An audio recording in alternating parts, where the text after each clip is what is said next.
जय जगन्नाथ आशा करी आपण मैंने भलरे थे। आज आपण मन को गोटे बढ़िया रेसिपी शेयर करी। जेहेतु राखी पूर्णिमा मु गोटे लड्डू बनईकि आपण को प्रस्तुत करी। देखिए आपण मैंने मार्केट रू किणुचे बट घरे बनइबा आम पूरा परफेक्ट बनइबा। चलतु देखा लड्डूटा केमती बनुची प्रस्तुत करी देखेबे। एबे प्रथमे किचन को गली ये देखो किचन को जाए प्रथमे ये बेसन नेली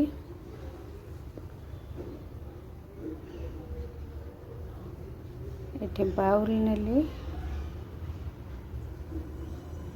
बाउल रे मोर जतिक आवश्यकता से अनुसार बेसन नहीं से पानी ऐड करी भल से गोड़ाइबा। बेसी पतला करवानी ना बेसी गाढ़ करवानी मीडियम रहिबो। बेसी पतला हेले भल हेबनी। देखो बढ़िया से हो जाइए। टिके सोडा ऐड कली खाइबा सोडा देखंतु एमती ही रहिबो।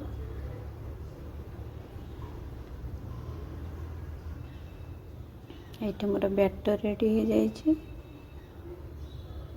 एबे ऑयल नवा पैन बसैगी ऑयल गरम हो बेसी गरम हेनी मीडियम रहिबो। ताकू एमती करी सब छाणी नवा जेकोसी शेप्स रे आपण मन छाणी परिवे। देखंतु छाणी की अल्प क्रिप्सी हो गले ताकू सब छाणी नवा। सबुतिक ये छाणी नेली तापरे टिके जस्ट ठंडा हो गले ताकू ग्राइंडिंग जार बसई ग्राइंडिंग करी नवा।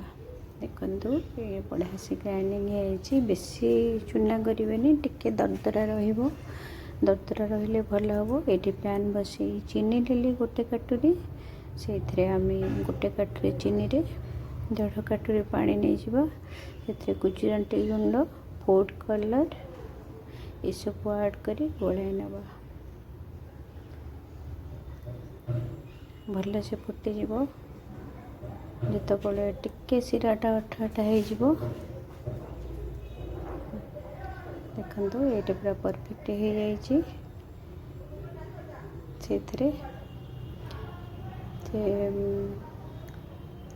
गुंड को पकईदबा छणा होता ग्राइंडिंग होता पकई ताको भल से गोलाइबा। देखो जेपर्यंत से परफेक्ट न हो गोलाइबा। ये देखो परफेक्ट हो जाइए। ताकू टिके जस्ट ठंडा हम गरम भी रहिबो। बेसी ठंडा कले हबनी लड्डूटा बनबनी। ये देखो सब काढ़ी नहीं थाली रे ताकू भी लड्डू बनईदबा।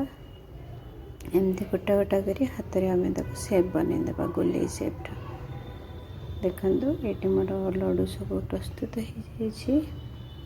केते सुंदर लगुच देखंतु मार्केट रो पूरा परफेक्ट मार्केट रो लड्डू परिका हेची। देखंतु जेहेतु मु फर्स्ट टाइम बनाऊची केमती आपन को मो वीडियोटा लगुची निश्चिंत लाइक शेयर कमेंट करेंगे। चैनल जे नुआ थी सब्सक्राइब करेंगे। रहिली जय जगन्नाथ टेक केयर एंजॉय।